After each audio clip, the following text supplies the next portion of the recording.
about to begin. We want to welcome you to the Vampire and Devil Show.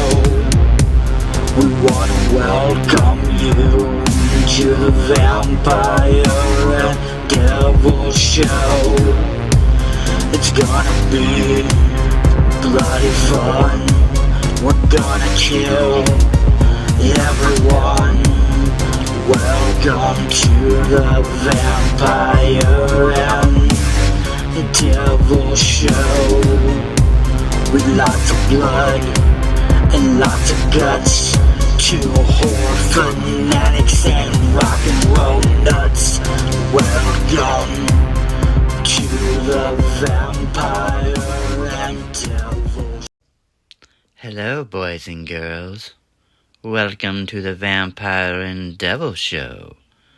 You never know who you're gonna see or what you're gonna see.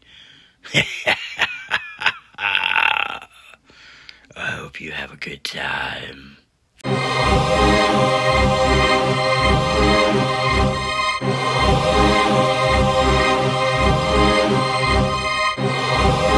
Fiends, we are coming at you. As always, this is your ever so beloved Vampire and Devil, and we are coming at you to talk a little bit about the cosmos.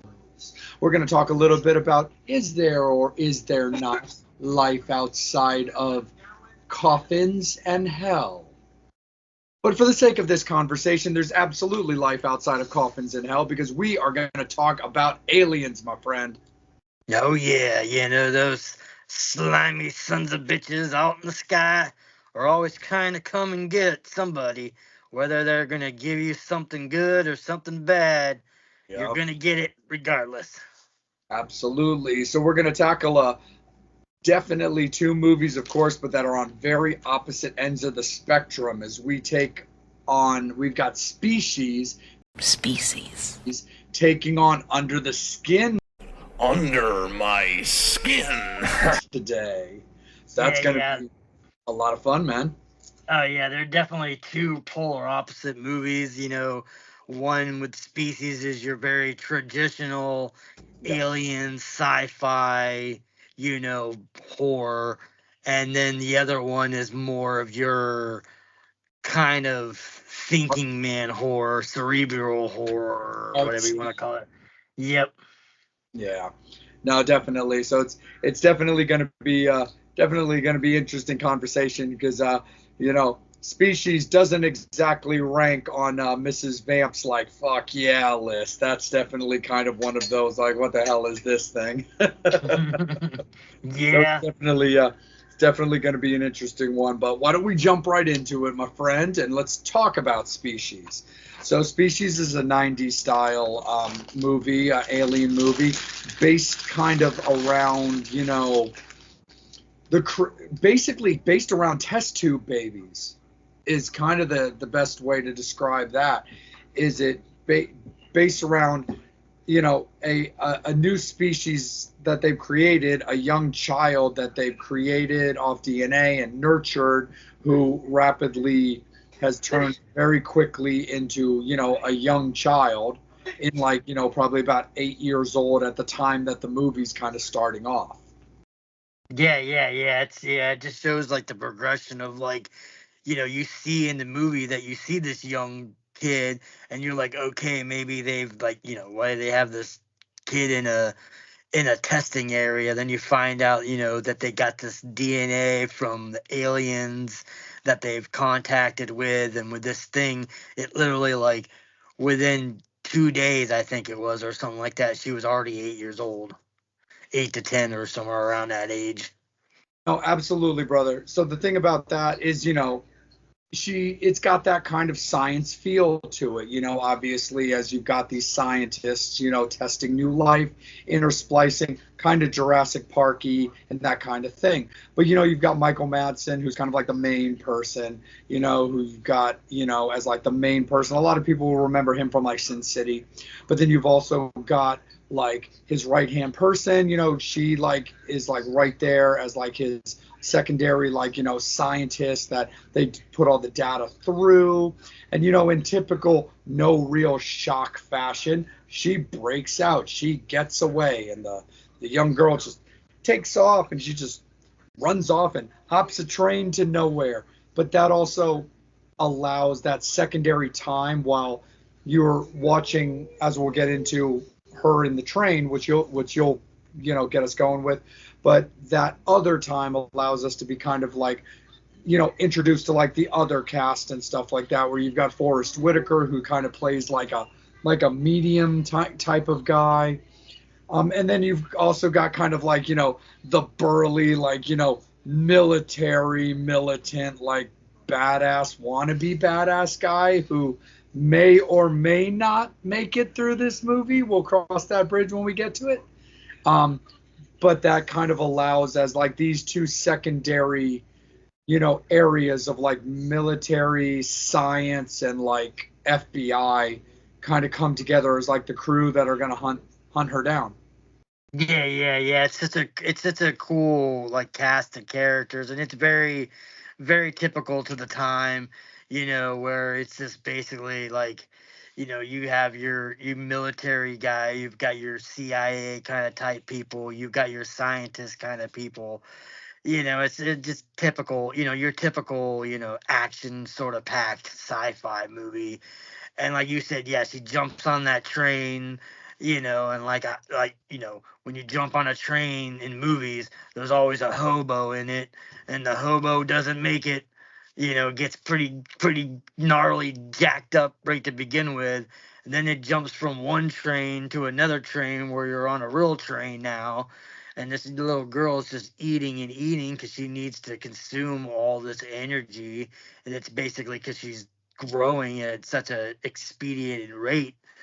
And, she decides to, she tries to stay, much on the conductor, or not the conductor, the ticket taker, kind of like, turns into a cocoon kind of type creature.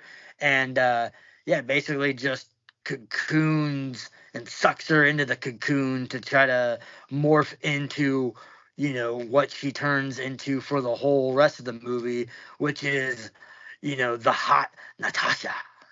The hot Natasha. We always know where. Natasha. Yeah, we always know where the devil stands when it comes to that kind of stuff. Oh yeah. I mean, this is a '90s horror, so there's no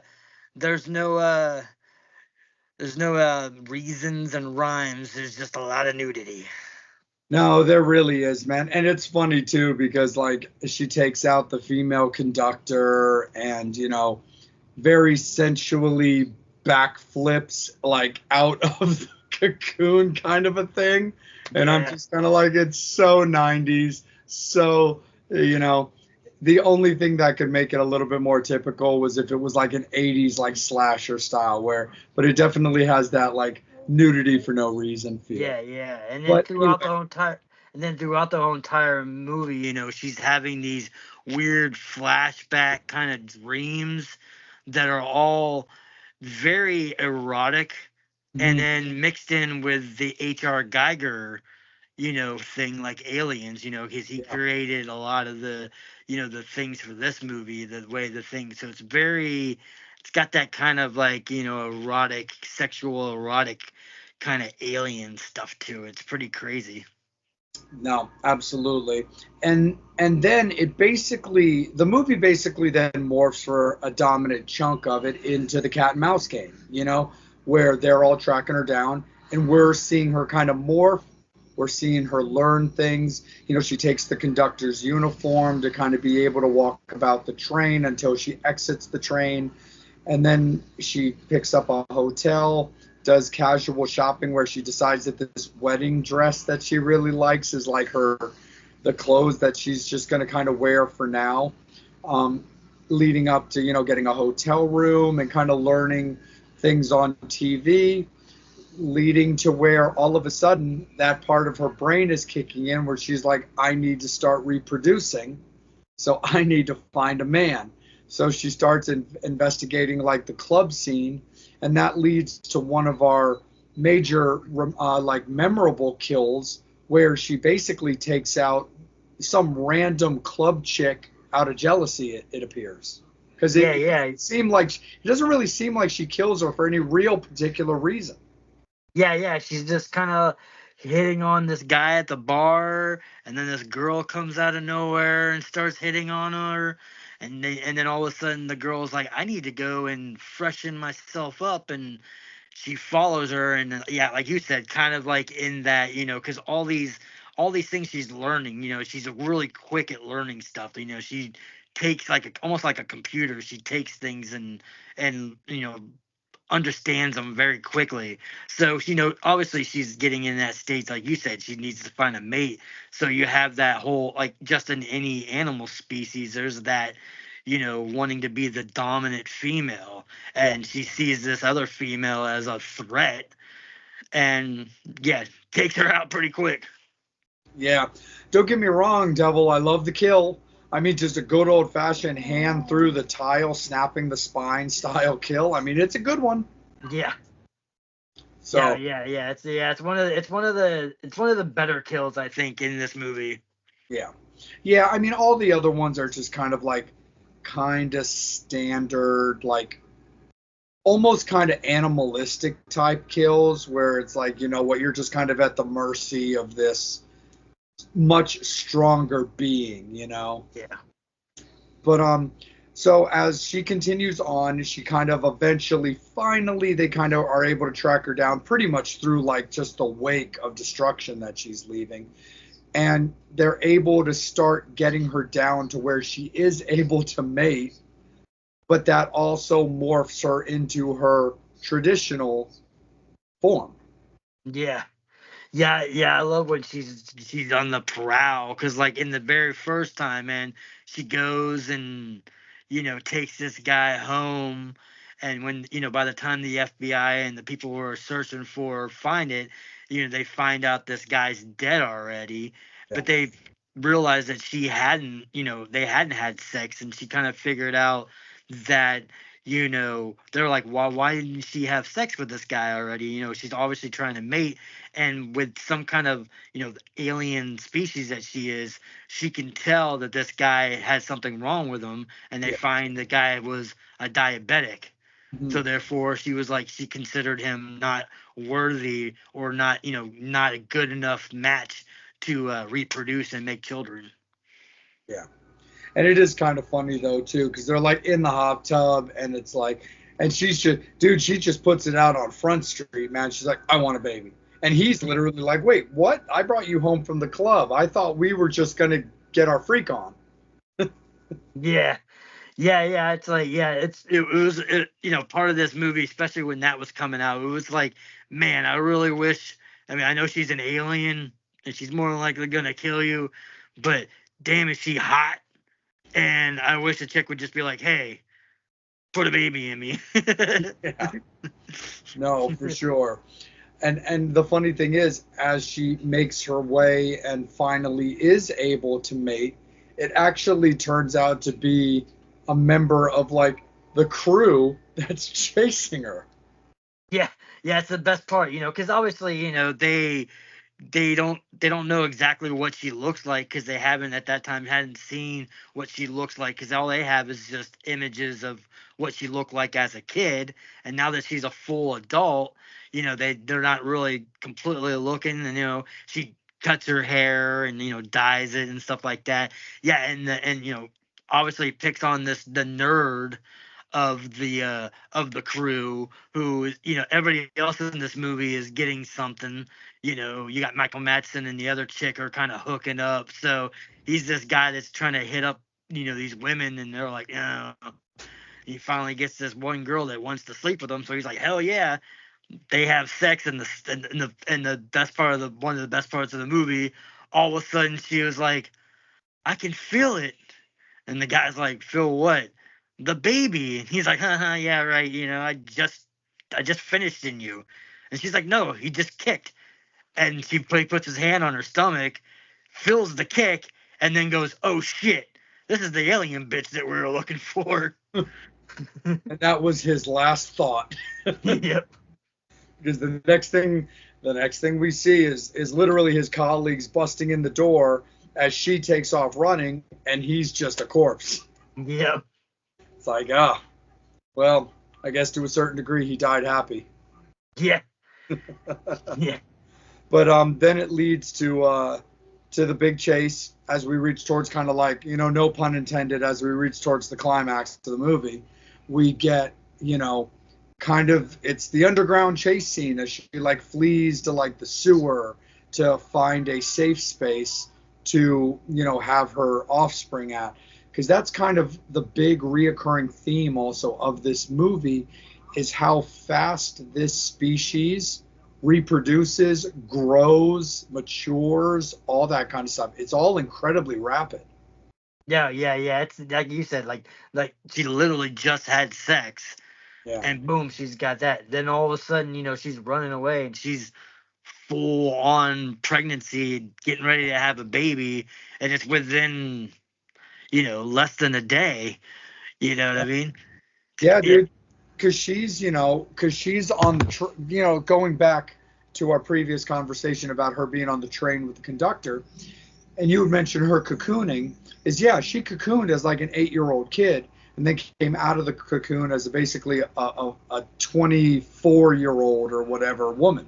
Like, and the thing about that is you keep in mind, like, it's not like this was a cross-country train, because obviously all of the people involved in it, whether it be her as the escapee and the scientist chasing her, they were all able to relatively stay in the same basic radius of like, to where, if the train's going from like, Massachusetts to like Nevada, that's a hell of a distance. But it seems like the train was traveling more of a traditional type thing, like maybe something like DC to New York kind of a thing. But it just plays off to that, rapid aging that the species is able to do. But by the time that the species breaks free, as we get back to the underground part, she's fully developed, alien boobs and all, and she's just in the sewer trying to find her own place to go, find a place to give birth to this baby, which she does, and she's able to kind of find that secondary like area. Yeah. And that's the crazy thing about this movie that we talked a little bit about with with Forrest Whitaker's character. He's considered like sort of like an empath, kind of almost like a got like a sixth sense. He can feel things, and he kind of has a connection with her, so he's able to find her and feel how she's feeling and stuff like that. And they get into the sewer, and all of a sudden, she's already popped out a little one already. That was like already quick. They come in, and all of a sudden they see this baby on a ledge. They're like, what the hell is this baby doing here? So we've gotten to the point where she is able to find a safe space. She's able to reproduce and put out her baby. And it's kind of funny because it's part of the movie that I found to be a little bit weird as far as continuity goes. And you and I talk about this all the time when it comes to continuity, kind of comes with the territory, is where you watched her throughout the movie with this, what I would still say to be a pretty sensible progression of her aging. This little boy that she ended up having turned into like a full-on alien in like 6 minutes. Yeah. It was weird. Yeah. You see like the little baby all of a sudden like eat like a rat or something like that, and it had its tongue come out. And I guess maybe, I don't know, maybe with the, because they're crossing, human DNA and all this stuff like that. It's it was the only part of the, like I said, throughout this movie, like I loved it because it was a lot of very practical effects. There's a lot of like more like makeup and stuff like that. Then you get into the cave area where you now her character is a full on just alien, and it gets into really 90s horrible CGI for a Yeah. while. That's like after it's been a while since I've seen it, and it's just like, oh my god, this is so bad. I forgot how horrible the CGI is in It that really scene. is. Like, yeah, it's so bad. And I had forgotten that too. I had forgotten that too. Like the CGI, it's not good. Yeah. Yeah, especially in that scene. Throughout the whole entire movie, some of the practical effects and some of the CGI that they used wasn't too bad. I think they ran out of budget when Yeah, it came to that part of the movie, and they're like, "Yeah, this looks good enough," because it looks like horrible demo CGI. they spent it all on Forrest Whitaker and Michael Madsen. Yeah. They're like, how much? Because yeah, cause like you say, you think now, you got those two characters. We'll go into that too. You have these two characters, you actors, Michael Madsen, who's like you said, has been in a lot of stuff, Reservoir Dogs, and all this crazy ass shit that Yeah, he's been in. And then you got Forrest Whitaker, has been, in all these crazy movies. I think he started his career in Fast Time at Ridgemont High when he was the football player. And you got someone like Natasha, who's now a huge movie star. This yeah, is her actual first starring role. yeah.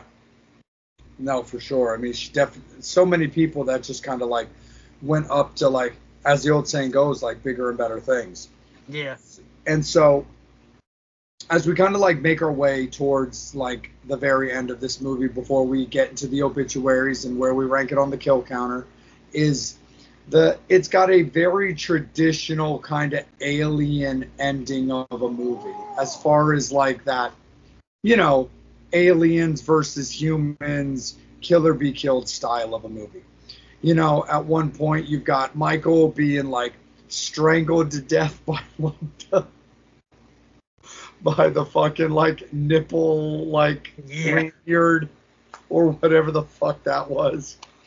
And he cuts himself free from that. They end up lighting little dude on fire, little alien on fire, and throwing him into the water, which I can only assume they had like ignited him with some kind of like gel or accelerant that wouldn't go out in water, almost like kind of like an oil.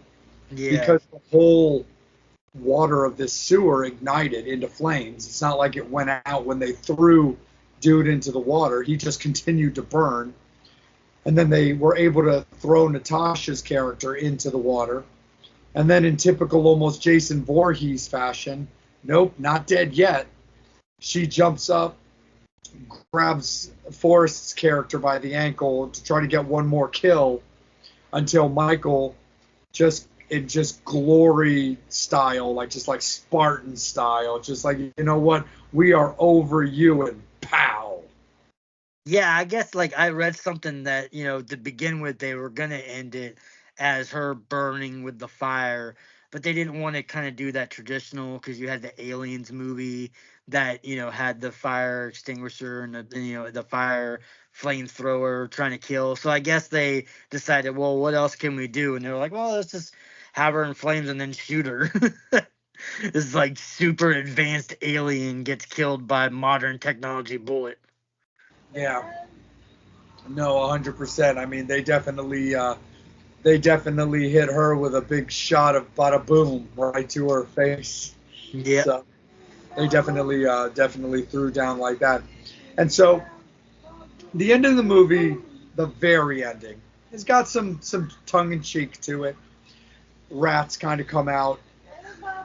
One starts nibbling on the leftover like nipple lanyard and ends up like frog tongue eating his like companion, and that's how the movie ends. Very fun, very kind of kooky, not necessarily necessary, but it kind of worked. But you and I also talk about, what we think of a sequel or if we want there to be a sequel. And this one had two.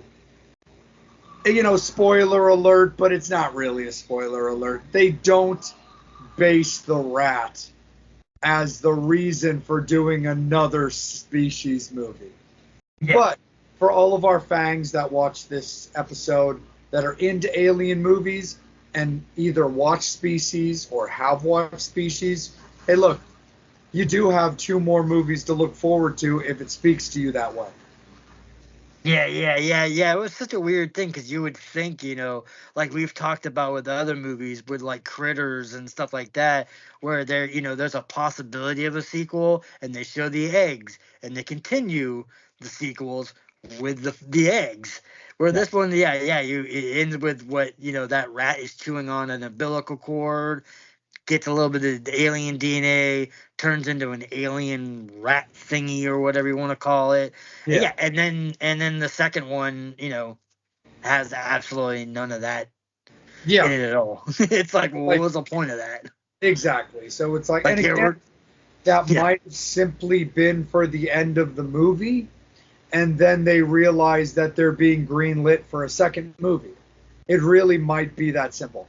But it's just kind of funny, kind of weird, where it's like, well, technically there is a species that continues on from the first movie. Well, what happens to that town or city that this rat is under the ground of? Well, we never know, because we're going to take you in a completely different direction for the second movie. But Natasha does return. Yep. Yeah, that's pretty much the only good promising. And like, and no, no shitting on those other Species movies, and not saying that the Species one is a high gem, but as far as the 3 go, the first one is the better Species in my opinion. Definitely. No, 100% it is, buddy.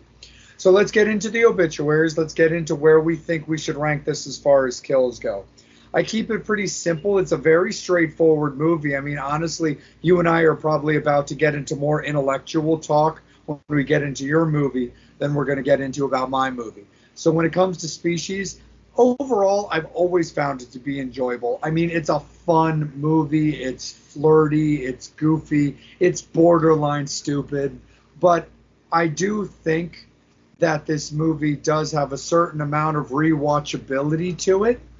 That is something that you and I cover regularly. Yeah. Overall, the movie, for my enjoyment, is about a 7.5, but I actually do knock it down because it does lose some of it in continuity and bad CGI. And again, it's not that big of a deal. We go to movies to be entertained. We want to enjoy things, I don't feel like stepping on somebody's head when they're drowning, but some things are just facts.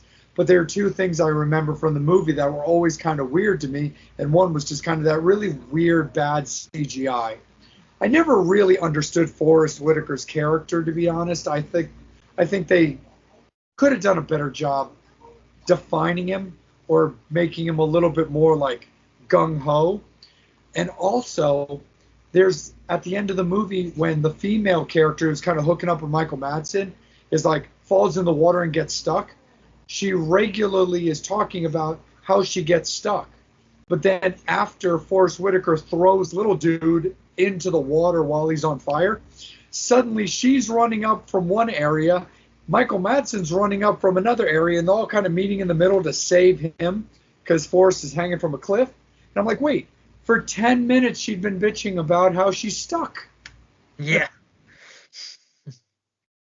So I never really understood some of that kind of stuff. But again, look, it's 90s. It is what it is. When it comes to movies, it kind of is their job to keep the continuity in check. But when it comes to our beloved horror, sometimes it can be a little harder to catch little things than other things. So I don't really want to decimate it over a bunch of petty nonsense, but a 7 is what I give Species as far as my kill count. Yeah, I mean, I pretty much agree as you with as far as everything you said too. Yeah, I mean, it is a movie that you can watch. I mean, I've seen the movie multiple times. It's a fun movie. It's doesn't make sense at times, and it's kind of over the top, kind of goofiness, but it always, it always has a soft spot, for movies in general, especially with these kind of alien movies. I've always liked it, you know what I mean? Then watching it again, yeah, you kind of do see some of the stuff. You're like, man, this was really cheesy. But then, when I watched it, when I was in the 90s, it wasn't as bad. But when you watch it now, it's like, yeah, it's kind of it's kind of dopey. You got to give it bonus points because Natasha's first movie. You're getting to see her body throughout the whole entire movie, which is always a plus for me. But yeah, overall, like I said, the ending and the CGI definitely is but it's overall, like I said, it's a fun movie. If you go in it just to have a little bit of laugh and get entertained, it's worth it. So I agree with you. I'm right at that level of 7.0. I think is a good score for that. All right, sounds good to me. So that's the way we're going to lock it in, friends and fangs and fiends. It is going to be a 7 for Species on the obituary, as spoken and locked in by Vampire and Devil. But you can't have a showdown when you've only got one movie. We need to get into the Devil's pick. So, Devil, what did we watch, friend? Yeah, like you said, showdown always needs the hoedown. And the hoe goes down in all my movies. But anyway, yeah. So I went a different route. I went a newer movie. Definitely it's an alien movie. It's got its tales of horror in it, but it's not really particularly. I wouldn't go as far as saying a hardcore horror movie, but it kind of reminds me of a lot of the other movies that we have done where I like to pick. I like to pick weird shit that most people may not have seen and or is like kind of odd, like with Mother and stuff like that, where it's it's not your typical horror movie. And again, this is not one. And Under the Skin, I remember the first time I saw this movie, I was like, what the fuck did I just watch? But this was awesome. It was such a crazy, cool, new concept of alien and alien invasion and alien horror. And the bonus for all those devil lovers out there, you get to see our girl naked, Scarlett Johansson, lots and lots of skin of Scarlett Johansson in this movie, which gives that the devil 3 thumbs up, if you know what I mean. Oh yeah, we definitely know what you mean, Devil, by 3 thumbs up. But anyway, it is a very interesting movie. It's a very unique concept. It's very artsy. You and I definitely don't shy away from artsy movies, whether it be Mother, Antichrist, or Under the Skin. And it's a very interesting opening. I mean, it opens up with this like black meets eye conversation, jumping to, Scarlett's character, undressing what kind of appears to a certain degree to be herself. Yeah. In order to have the attire to be able to walk around and collect victims. Yeah. Yeah, it's such a, and like I said, it's shot so crazy because in this movie, you don't know what completely is going on. Eventually, you find out that Scarlett Johansson is an alien type thing, and she's on the prowl for people that she wants to bring in, and you think it's these guys, so she's going out on the hunt for guys, and you kind of think maybe it's sort of a sexual thing, sort of, where it's shot kind of like it's like a raw camera kind of shot to it, like a POV, where she's like kind of driving in a car asking unexpected men how to get to directions and trying to get them to come back with her. And the guys that she does lure in, she brings into this house, which is crazy because you walk in this house and all of a sudden it's just this black room with nothing. And it's like black floor that she's walking backwards, and she's slowly taking off a little bit of her clothes and all that stuff like that. And every time she walks backwards and they walk forward, they kind of sink into this black goo kind Yeah. of stuff, and you're like, what the hell is going on, man? It's such a weird concept of what you would call like alien invasion or alien, like, studying or probing or any of that kind of stuff. No, for sure. And it's interesting too, because the thing about it is you get Scarlett's character where she's kind of like collecting skins, and she seduces these guys, kind of gets them all hot and bothered, like, here, that kind of step into the parlor, says the spider to the fly kind of thing. Yeah. And then, they walk into her, her black abyss. And it's a weird concept, though, because as you see her walking back, not falling into this, they're just sinking away, but doesn't seem to be getting bothered by the fact that the person that they're trying to get into is not sinking into this like quicksand kind of thing.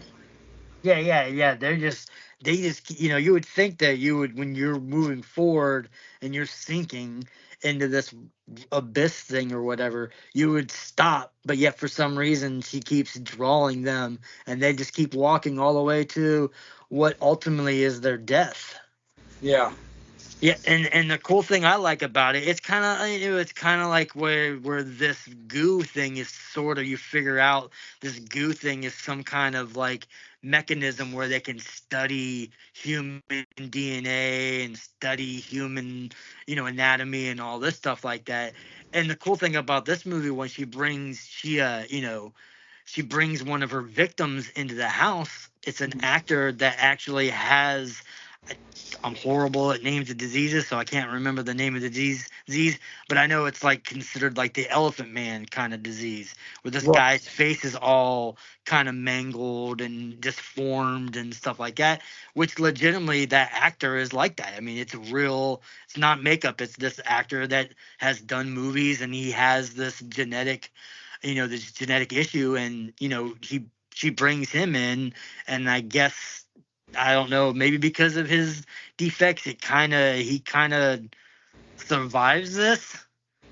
Yeah, it goes, okay, maybe we don't want this because we're not 100% sure whether or not we should take this into our kind of collection. But it's such a weird, and like I said, I give kudos to all these men in this movie. Even with Scarlett Johansson, these guys are willing to, every time they're walking towards her into this muck, this goo, they're full in glory too. So it's not just for the men with Scarlett Johansson. It's definitely for the ladies if they're into seeing some ding-a-ling-a-lings.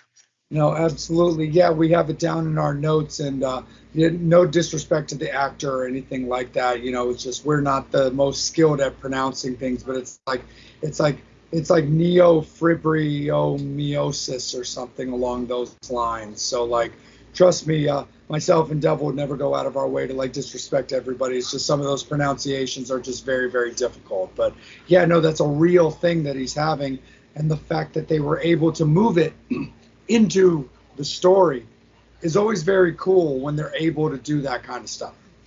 Yeah. I like that. Like, you see a lot of times in horror movies where, maybe they're getting attacked or zombies or biting off of someone's arm, and it's a person who's an amputee. So it makes it cooler for them to be able to rip off a fake prosthetic than to try to do CGI and stuff. So I always like that. I mean, I'm a huge, huge fan of directors that are willing to take, like you said, take people who are, may have some kind of deformity or something, disease or something like that, and put them into these movies, and put them into a movie where you're not particularly, you're not making fun of this guy. No. You know what I mean? She, he touches her and he loves her skin, and Scarlett Johansson's character is not, not mocking him because of his deformity. She kind of sees his deformity as another side of beauty. Yeah.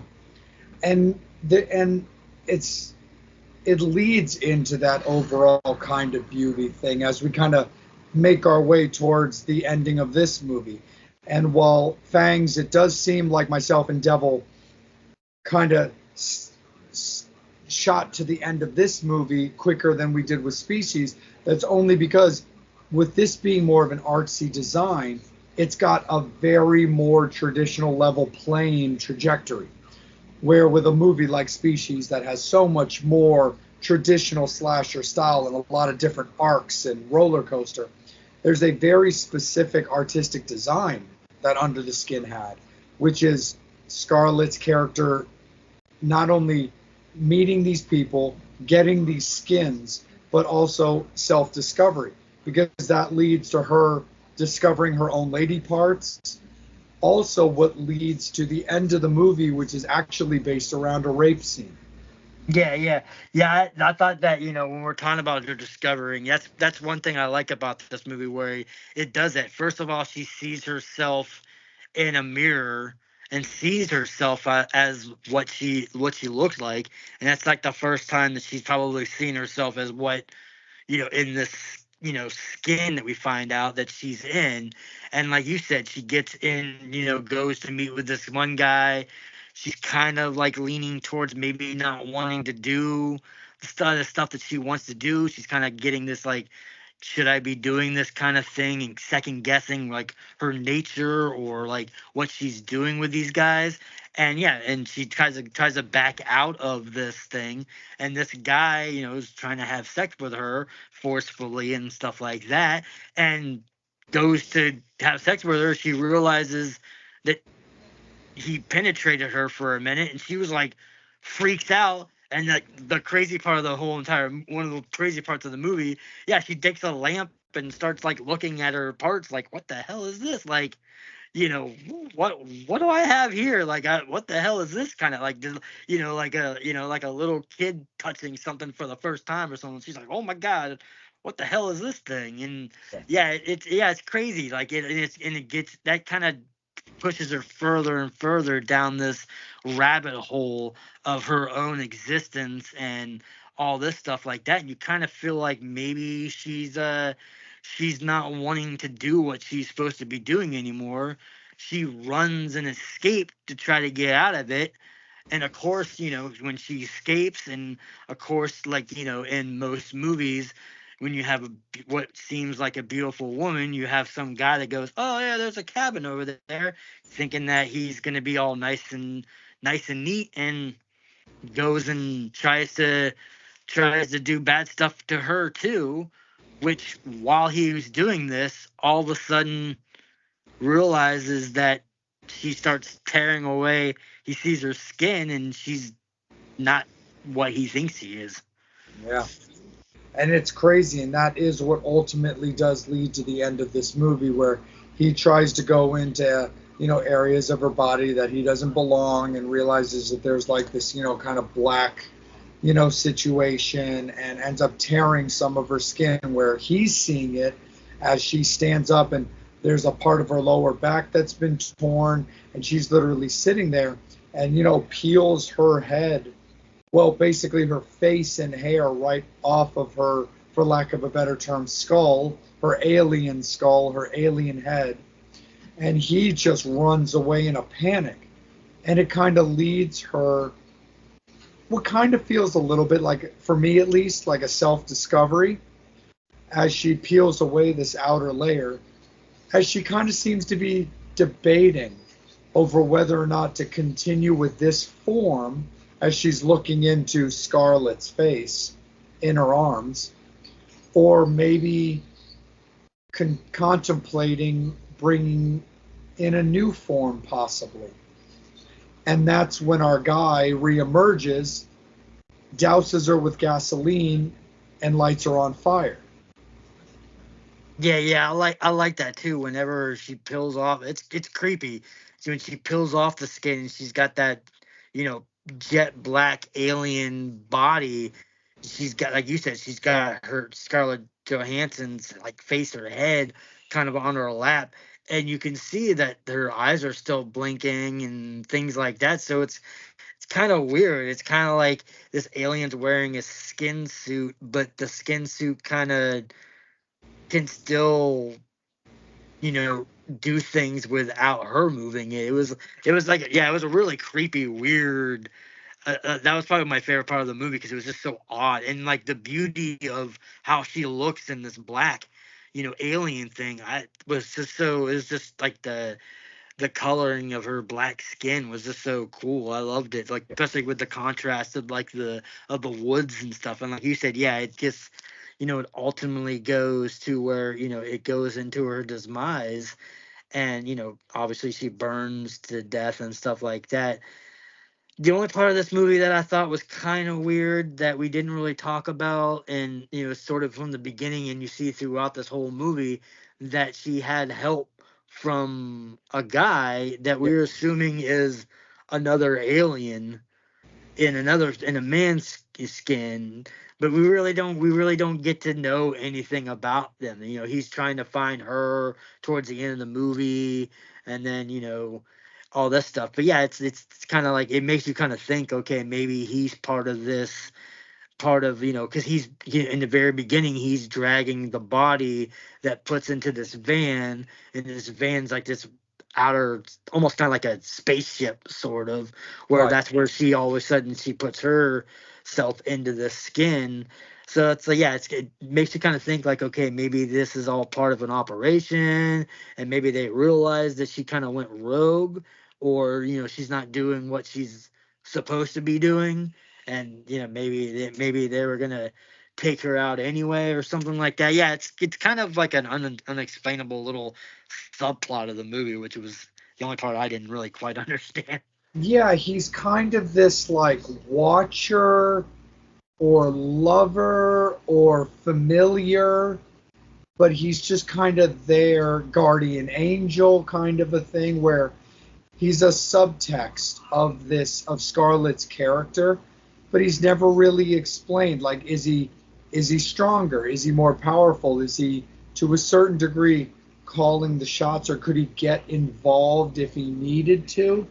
Yeah, And it's never really explained. He's just kind of there. He's almost kind of a prop. He's kind of a mannequin. yeah, yeah. You don't know whether or not, yeah, like you said, you don't know whether or not he's a human. Is he an alien? Is he kind of like you were saying, like a familiar, or somebody like a vampire that has like a human person that can help him, do certain things? Yeah, he kind of just he's just there, and you're like, okay, and then we really don't really get much into him. But yeah, other than that, like I said, overall, I just dug this movie. It's a cool concept, with these drawing these men into the abyss, and even in we missed that part of it where we talk about it, where one of the guys go in, and when he goes in, you kind of see the view of what he's seeing, and it's kind of like being in a black pool almost, where like he could see another person, and all of a sudden he's just like, what's going on? Then that person kind of crushes into nothing, and kind of like this turns into like a liquid, and the liquid kind of goos out. So that's why I think like they're like doing some kind of DNA testing, and it's just a way, this is a different way of showing like aliens testing on humans. It's just like this black pool kind of just like sucks all their nutrients or something out of them or whatever. Yeah, it just kind of leaves the skin behind. Yeah. And it's just floating like there. So it's like, well, does it leave the skin behind as like now a new suit? Like, could an alien use it if they wanted to? Or is it just more about the innards being sucked out for, like you were saying, for testing or nutrients? And, the skin is just left behind, and it's just going to fall into basically like a trash bag. You know what I mean? Yeah. So it's definitely an interesting thing.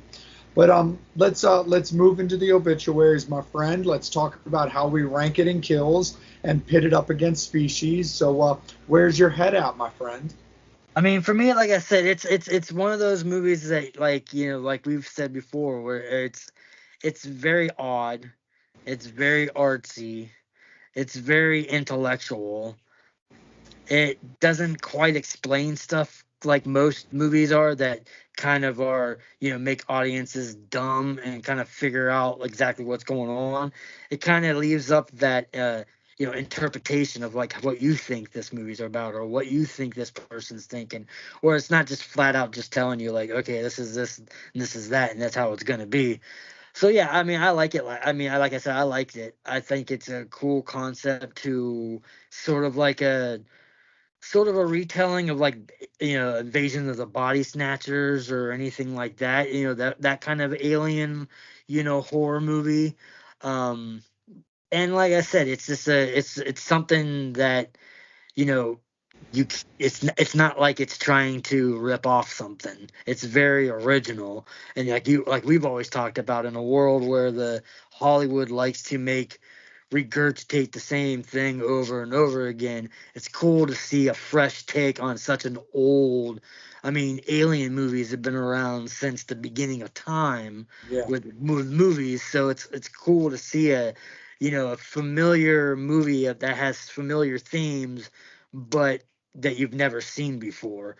And you give Scarlett Johansson is naked throughout most of this movie, so that's always a plus. So yeah, but like I said, and to me, like I said, it is definitely a slower burn movie. It's definitely not a. I mean, it's horrific in a sense because it's like some of the stuff that these people are doing or getting done to them is kind of horrific. But the movie overall is not like it's not your typical like slasher, bloody guts everywhere horror. It's more of like a psychological kind of horror, or even some people are putting this in the body horror.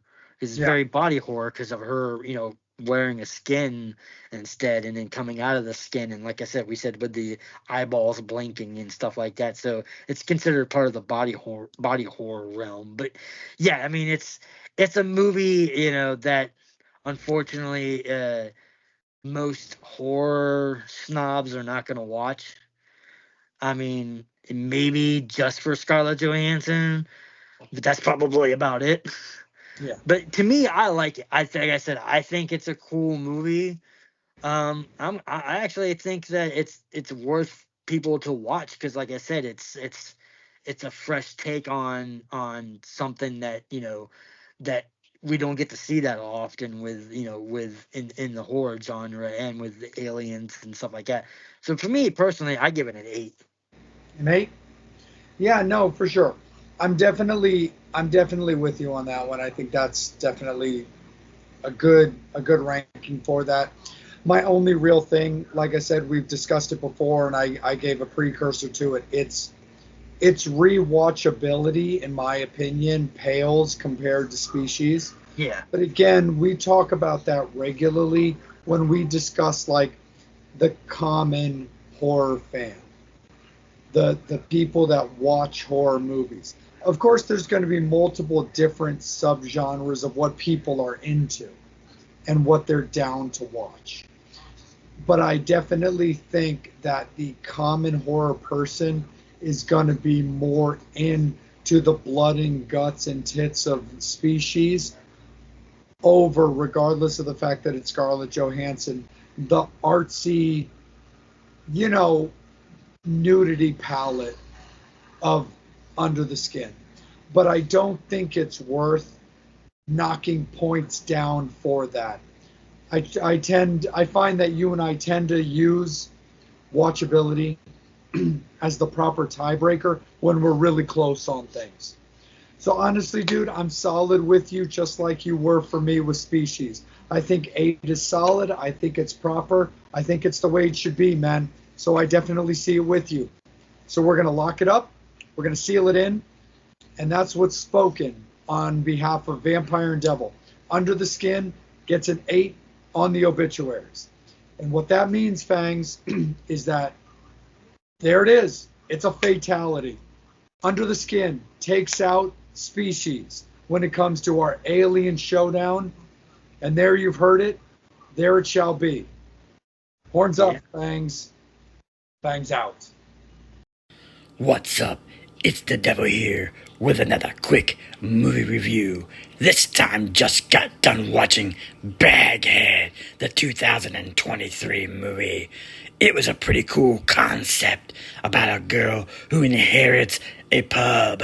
And in this pub, there's a witch who can bring back the dead. But you gotta be careful, 'cause Baghead will come for you.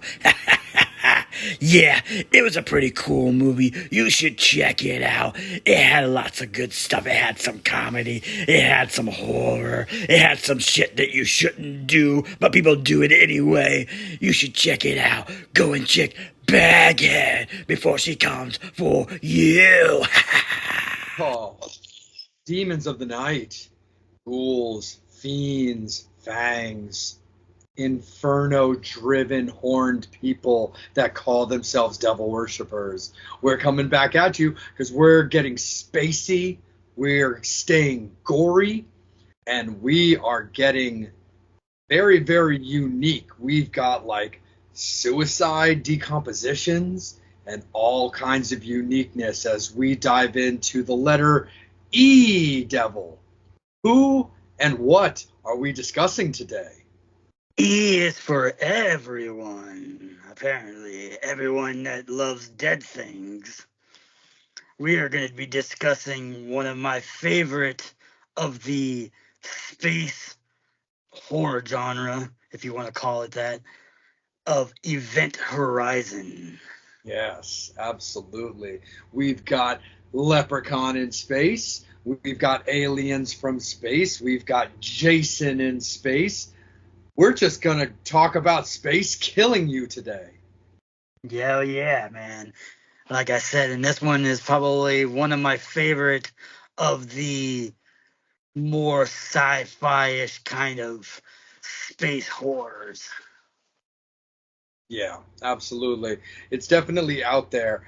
But I mean, it's a solid cast led by Lawrence Fishburne, and the thing that's also kind of cool is that it's directed by the same director as Mortal Kombat, which me and Mrs. Vamp happened to be watching last night, which I thought was kind of funny that we're getting to talk about Event Horizon now.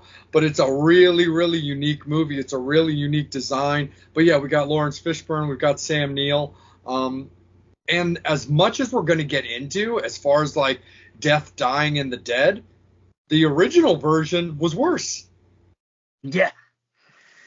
It's crazy. It's a cool concept movie with lots of weird plots and subplots and all kinds of gooey ooey stuff coming and deaths. And it was co-produced and very inspired by one of our writers, directors that we will be talking about later this year, Mr. Clive Barker. Yeah. Which, if you're a Clive Barker fan, even just watching this movie, you could tell it's a Clive Barker inspired movie, or you would imagine that it was written by Clive Barker or directed by Clive Barker, but it wasn't.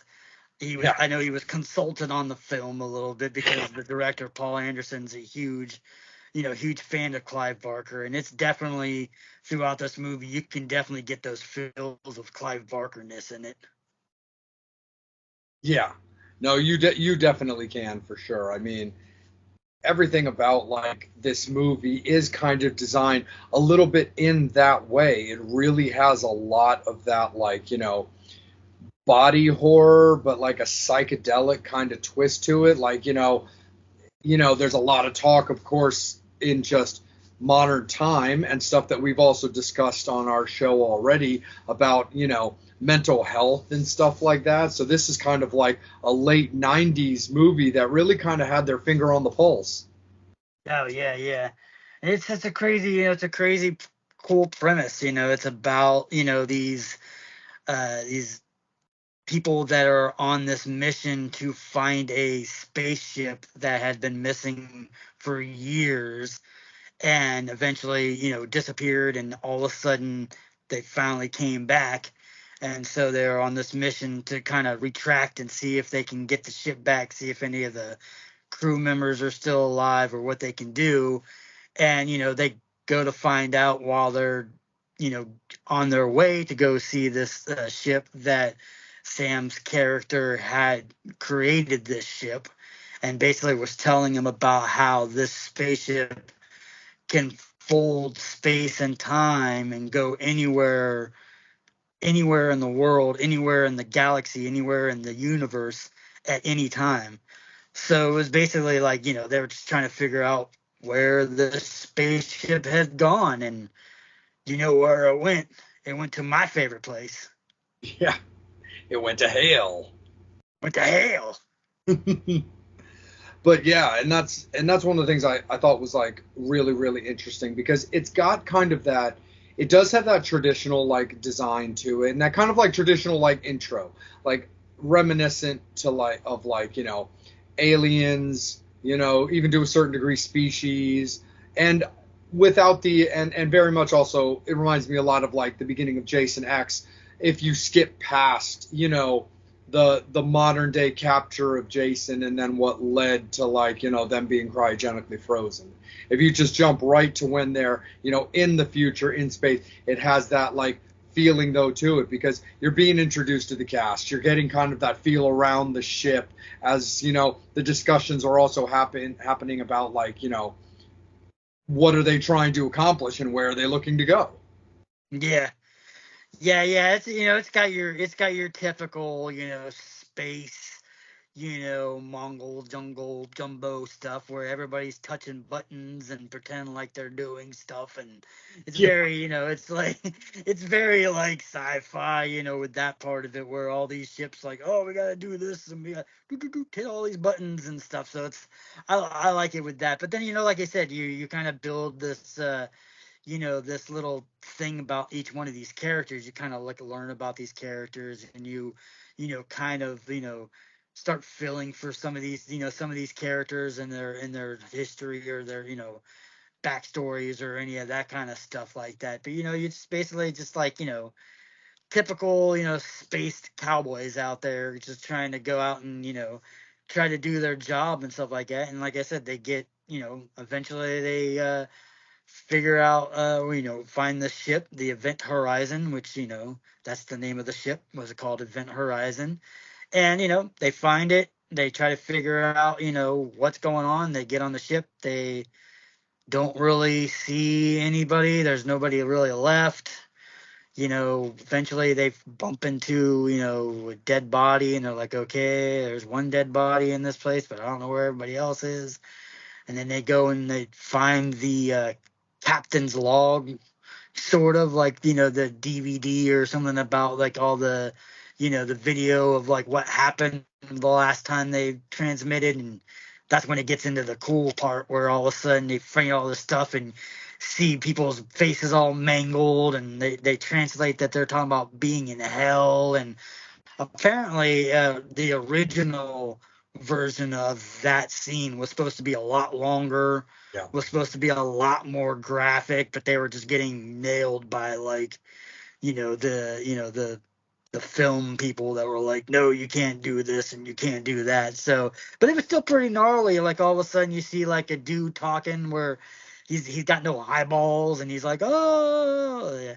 And it's very like, cut real quick scenes, mixed in with it.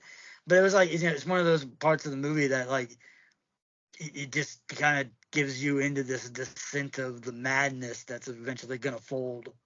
Yeah, no, for sure, and it bridges completely into that, because it definitely for me has a lot of that like it's kind of got that Necronomicon feel to it, kind of like that. Well, you are being warned, and the more you look into this, the more likely you are to be possessed. It's kind of like that, reading of the Necronomicon meets, all the warnings they used to give you about like the videotape from The Ring, where it was like, look, like you said, Captain's log, this is what we're encountering.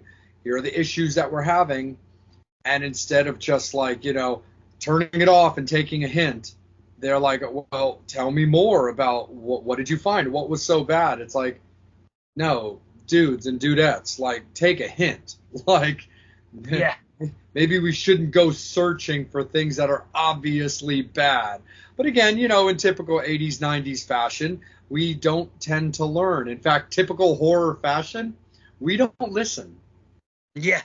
I mean, yeah, like I said, they first get on the ship, the mechanism that I guess is the main vessel part of the ship, activates by itself. It makes this black goo kind of reminds me of like a transport, like a Stargate or something like that, where and it sucks in one of the guys and brings him out, and he's all fucked up.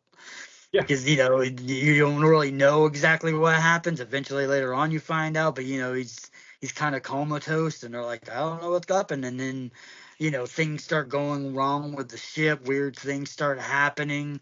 They start seeing stuff. A lot of it is very personal to each character in the movie. So Sam's character, his wife. You find out his wife has committed suicide in the tub, so he keeps seeing images of her. You had Lawrence Fishburne's character that was in the military, and one of his comrades, he basically left him to die. You have the girl that's I guess sort of the doctor of one of the doctors or something on that. Apparently had a kid that had some kind of skin disease.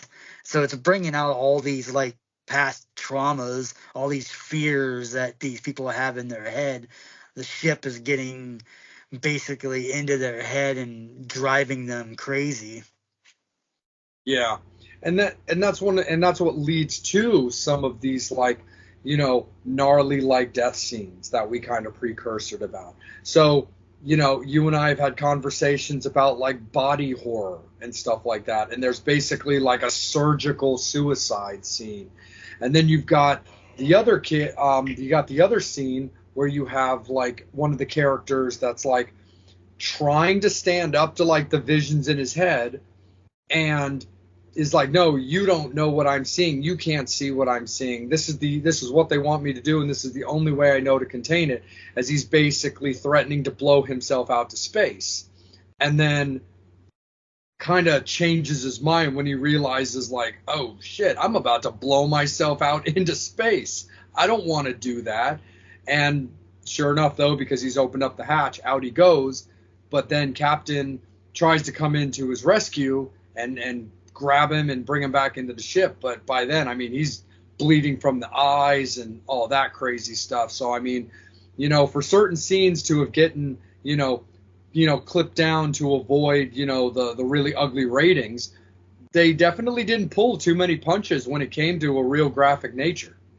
Yeah. You mean you got people like, taking their eyeballs out and all kind of crazy stuff. But yeah, it was kind of cool because I liked it. It was like, like you said, it was like kind of like the Necronomicon or stuff like that kind of stuff, where it was like, or Evil Dead, with the, in the house and the cabin and stuff like that, where it's the ship has gone to, where nobody's ever gone before. Not like Star Trek, but this guy went somewhere else. They went to hell, and the best, apparently hell has clung to the ship, and it likes to feed on souls of these people. And yeah, it just gets into some gnarly kills, some gnarly stuff. It drives Sam Neill's character completely insane to the point where I think he's like kind of like the Lord of the Flies almost, where he's just like this guy who's all about like just bringing and going back to hell because he wants to see where the ship has gone. Yeah, no, 100%. And my thing too is like, because this is a movie that you're very familiar with and a big fan of, and it's a movie that like I'm familiar with and like, but haven't really gotten to give it a ton of watches. So it was really cool to kind of revisit and stuff like that.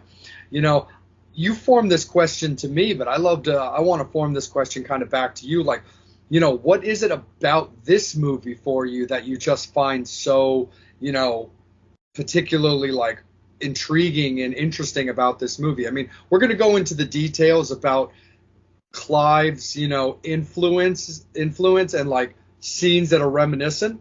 And so we'll save that for a little bit because that basically is my answer to that question. But what is it about this Event Horizon movie for you, my heated friend? For me, it's just because, most space movies are typically alien related, where there's like an entity that might have came on board, or you've got some kind of virus or stuff like that. Where this one was just so unique because it was about a ship that had went somewhere Yeah. and basically drove everybody crazy. So it's not even like they're not being particularly killed by anything like a mass murderer or an alien or that. They're literally just killing themselves, or going crazy and killing each other because of all this, this depraved and stuff like that. I mean, apparently, like in some of the edited, like the cut scenes, it was a lot more sexual as far as like the guys when they were all killing each other, they were all kind of doing all this naughty crazy stuff, and it just like, to me, it was just a cool concept of like, how, you've seen a lot of movies that have showed and depict hell, but you've Yeah. never really seen it on a ship before, where the ship is basically has turned into what is hell or what people believe hell is. And I don't know, I don't think it's that bad. I mean, to me, honestly, I think hell's pretty cool, you know what I mean? We ain't got rules, we got sausages and all kinds of cool stuff, and you may have to, sacrifice one of your kids, or tear Just, out your eyeballs, or but I mean, who cares? I mean, heaven's overrated. yeah, I mean, kid wise, buddy, you can always just make another. Yeah. Yeah, I You know, mean, like I said, you don't need your eyeballs when you got, you got the hell and Satan and the devil helping you see. So you're good to go, man. Who needs eyeballs? oh yeah, there most certainly is a hell, you know. But the other thing too that I think is that I really thought was very cool about this movie too is it actually reminded me as I rewatched it, it reminded me about a movie that you and I watched more recently in Nefarious that isn't so much about a specific villain. And it's like, yes, anybody who's seen Nefarious or anybody who's about to watch it now that they've heard about it from us is what do you mean, Vamp? Like, how can there not be a villain in Nefarious? There's clearly a villain in Nefarious. Yes, true. But the villain of the Nefarious character, though, isn't about him doing actions or committing murders. It's about the psychological game of your past or potential issues or decisions that you have or are about to make and what the guilty, reactions to those are. There was always that saying, well, it's not really so much a saying because it's actual facts and truth, but there's always that saying about how, like, well, how can you call, Charles Manson a murderer? He never actually murdered anybody, which is true. But it's all about that bidding, that deception, that convincing. And that's the one thing I thought was really cool about like Event Horizon is there's no specific villain, like you said. There's no alien entity. There's no defrosted villain or no little green stowaway that's in space doing all these things. This is literally the entity of hell in this spaceship, almost second world-ish, kind of like the Bermuda Triangle, or kind of like going into a black hole, where, it's what's on the other side, what do you encounter when you're there, and how does it feed off your, insecurities. And that was the thing that I thought was very cool for a horror movie without a horror villain. Yeah, yeah. I mean, if you kind of think about it, I mean, there are rumors that I've read about where some people believe that Sam's character, after his wife has killed herself, that he created this spaceship knowing that it could go anywhere, and that he purposely put that ship originally go to hell, and when he finally got it back, he already knew about where it had supposedly been. So I saw some things about that. So which kind of makes sense into him kind of fully like you don't really trust this guy throughout the whole entire movie, even when he's seems like he's a good guy. He's always been doing weird things, and Lawrence Fishburne's characters kind of notice it a little bit, where he's just an odd person. So to me, after I read that, I'm like, it kind of does make sense that he purposely could have made this ship and knew about the hell. So I mean, I guess theoretically you can kind of make Sam sort of the villain because he's the bad guy, but like you said, there's no one actual person. It's just, this Yeah. ship driving everybody into it, which, leads down to like we were talking about earlier with the Clive Barker-ness. I mean, even just throughout the whole entire movie, it's just like got that whole kind of aliens, vibe to it, and then that Clive Barker kind of Hellraiser vibe to it, with throughout the whole entire just the ship and stuff like that. And then when Sam's character fully goes to hell and comes back, he's very scarred, and he's got no eyeballs. He's very like what do you call it? The Cenobite. He's very Cenobite kind of looking. Not quite Pinhead because he doesn't have the pins in his head, but he definitely feels like he would fit into that Cenobite world. Yeah. No, definitely. He kind of has that look of like maybe what Pinhead would have done to a new Cenobite who maybe had a history of like self-harm. Like maybe themselves or something like that. So, hey, look, if you're into doing this, then, here, I'm going to make you see it everywhere and all the time kind of a thing. But I mean, it's got that absolutely insane, like very Hellraiser, like flash scene that Sam puts through Lawrence's head, right before he continues to fight him, where you just see Sam with like barbed wire wrapped all the way around his face and, screaming in pain, maggots, coming out all over the place.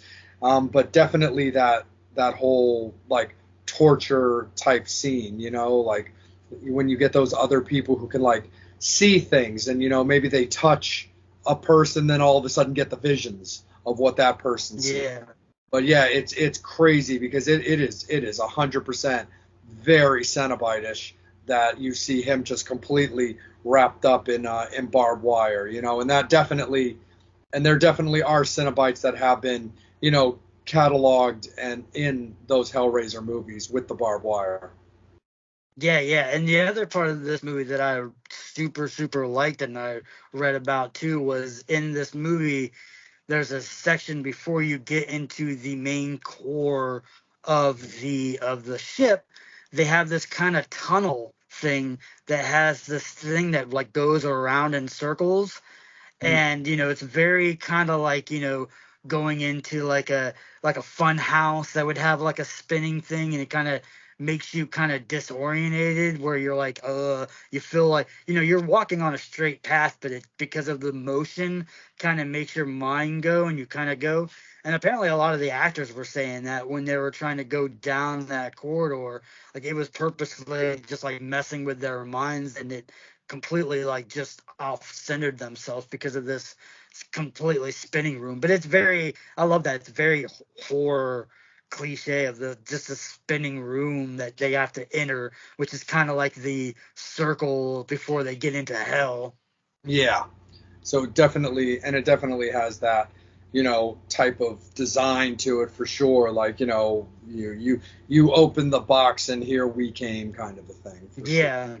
And then, that final fight scene also basically leads towards, the final like destruction of this ship, as it's like fully entering hell.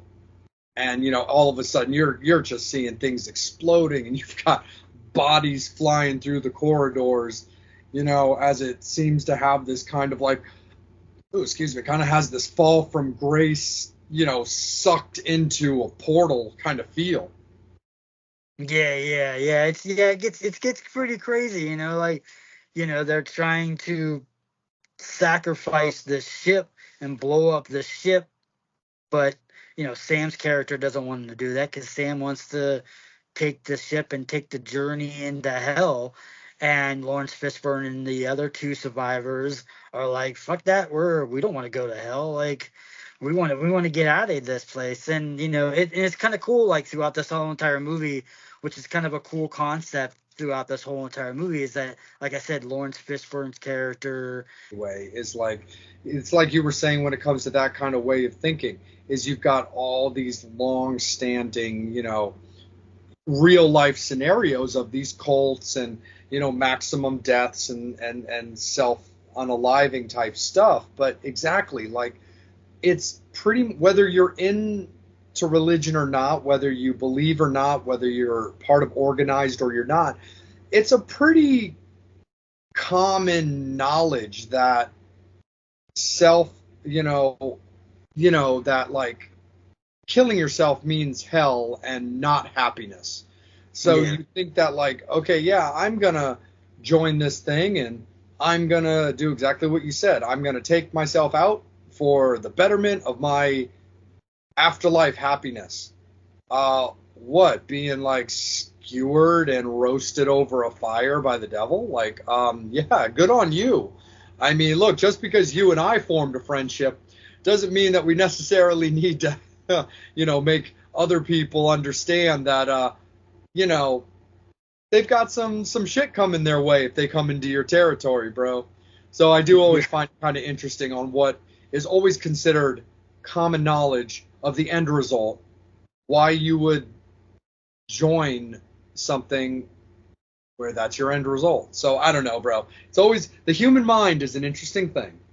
Yeah, and that's like I said, that's the reason why I like this movie, because it's got that whole premise to most horror movies, cool kills, cool makeup, cool story, good actors, but it's also it's got a lot of like straightforward stuff, but a lot of this stuff is very psychological. It's very, this is another one of those movies where it's not strictly just, you know, A to B, you know what I mean? There's a lot of intricate points, and it's a lot of psychological, it's a lot of, you know, you know, intellectual horror, which that's what I said, that's very reminds me of another part of, Clive stuff, because even though Clive stuff, a lot of his horror movies are that, sort of slasher kind of tropes or things like that, his stuff is still very intricate and it's very intelligent. Yeah, it definitely is, man, for sure. So let's kick it over to you, bro. Why don't you start us off on this? Let's talk about the obituaries and how we rank this thing on the kill chart. I mean, yeah, I mean, for me, like I said, it's one of these, when we got to the alphabet and we got to E and we let the fans pick, it was between Event Horizon and Eight-Legged Freaks, I believe, with what's his name, from Scream movies, You David can't Arquette. kill David Arquette. Yeah, David Arquette. Which, like I said, the fans, decided they wanted to do Event Horizon, which, Eight-Legged Freaks is a cool movie, would have been fun to talk about. But like I said, Event Horizon for me was kind of on my list of those two. I was hoping to dive more into, because Eight-Legged Freaks is your typical, you know camp horror. That's fun. I mean, we love that on this show, but we also like to talk about movies that make you think and kind of get into your head. And Eight-Legged Freaks movie, you're gonna do it. You're gonna remember it. The Event Horizon is one of those movies that when you watch it, you're always gonna remember it, because it's got a lot of crazy, fucked up shit that messes with your head. Because it's not only messing with the head of the actors and the people in the movie, it kind of messes with your head a little bit, like, oh, what would what fears would come after me, or what things that I do, or if I was on that ship, what would hell show me, kind of thing too. So yeah, like I said, it's always one of those movies that I love. I watch it probably, at least once or twice every year, or at least some every so often. Like I said, for me, I like it because it's, as far as your alien, outer space horror, it's not your typical ones, which is mainly, like I said, usually has some kind of a villain or an entity or a monster or so, where the monsters in this movie are yourselves. You are the monsters. The ship's sort of a monster too, because the ship has gone to hell and kind of embodied this, the placement of hell. But yeah, like I said, plus the cast. I mean, I'm a huge fan of everybody that's in this movie, and I thought it was, very well written. I love Paul. I like a lot of his movies. Like you said, Mortal Kombat is a fun movie, and yeah, it's always one of those ones that I always like getting into. And like I said, with the ties in with Clive Barker, like I said, even if you didn't know, you didn't look into it, you can definitely tell that this movie was very inspired by Clive and things that Clive has created. So yeah, for me, like I said, it's a fun movie. For me, I have to kind of rate this a little bit higher than I would normally rate movies, just because this movie came out in what, 90s something, somewhere in the 90s, 94, 95 or so. Yeah, somewhere around there. So you got to realize, and there's no real movie that kind of feels the same. There hasn't been a movie before this that has been done like this, and there hasn't been really a movie after this that has been done with this. So it goes to completely be an original movie all by itself, which in Hollywood nowadays is almost nearly impossible. So you got to give credit for this movie, like being sort of the one and only, of this type of, bringing hell into a ship and space. So for me, I'm going to give it a 7.5 because I love this movie. Nice. No, absolutely. Yeah, I just double checked on it, and it's 1997, so that's when it came. Yeah. I'm with you on that. I am with you on a 7.5. I'll just get that first and foremost right out there. So that is how it will stand, Fangs. But like you said, we both love Clive Barker. I personally am also a big Hellraiser guy. I mean, I love that stuff so much. So I love the ties in with Hellraiser for being a movie that has nothing to do with Hellraiser. Yes, there's a small part of me that's like, man, there's so many really close similarities that it loses like a little bit only on the fact that it's a little moochy off the Hellraiser vibe, being that they did consult Clive Barker. But again, that is understandable. But man, they really towed the line, when it came to that. So there's a small, tiny bit of lack of authenticity when it comes to it. But again, being a solid, very solid space movie, without just going the alien route, I think that's great. The idea of that hell can be anywhere, no matter where you're at. Hell can be close by, whether you're on Earth, whether you're in space, whether you're on another planet, or whether you're in the ground. I loved that idea for it. Like you said, solid cast, quality acting. And I do think it does have a watchability to it, which, as a lot of our fangs have come to realize, is something that we take into account often when it comes to how we rank the movies and stuff like that. So, for my love of Hellraiser and my love of that kind of fucked up body horror, I would normally go a little bit higher with that, matched with the watchability of it. But like I said, because it really does dangerously toe the line of ideas that have been done, is the only reason why it loses a little bit. But again, as the old saying goes as well, the sincerest form of flattery is like interpretation, kind of a thing. So, but it's definitely a quality movie. It's great. I would watch it again for sure. And again, this isn't my first time watching it anyway, but of course, I would definitely watch it again. So I'm with you, Devil. 7.5 sounds really good to me. So, Fangs, we're going to lock it in right there for Event Horizon. Letter E on our alphabet of horror. 7.5 is how it will be etched in the chart on the scroll of the obituaries. And that is how it will be. And we have so much more to discuss. But for now, horns up, Fangs out. What's up, kiddies? It's the devil. I hope you're enjoying the show. Hey, what's up? Are you ready for another 80s horror comedy review? This time we're going to Transylvania. Oh, it's not exactly what you think it is. It's Transylvania 6 5000. Do. Oh, this movie has it all. It has a phone that will bite your ear off. It's got Michael Richards falling all over the place. It's got Dracula. Ooh, Gina Davis. Come and bite me anytime you want. It's got Frankenstein and the werewolf. This movie is not particularly a horror movie. It's more comedy, but I love it anyway. Have you checked it out? Oh my God, it's so much fun. And you can keep watching it over and over again. You know, like the Americans say, till the cows come home. You should check it out. Transylvania 6 5000. All right, Fangs. Salem here. Let's talk about a new Coffin Nails for us, shall we? Let's go current. We're going to go 2024's You Shouldn't Have Let Me In. Bachelorette party goes to Italy to celebrate. Villa that they're staying in, owned by the very wealthy and very beautiful and good-looking, Victor. Victor is our antagonist. He is the vampire of the movie. He's got a sidekick henchman who's kind of like this emo GQ model, but it's an interesting enough concept. The vampire slayer kind of guy who's trying to warn people about Victor's situation is named Dorian, and he's trying to kind of fill everybody in and tell everybody why they can't get involved with Victor.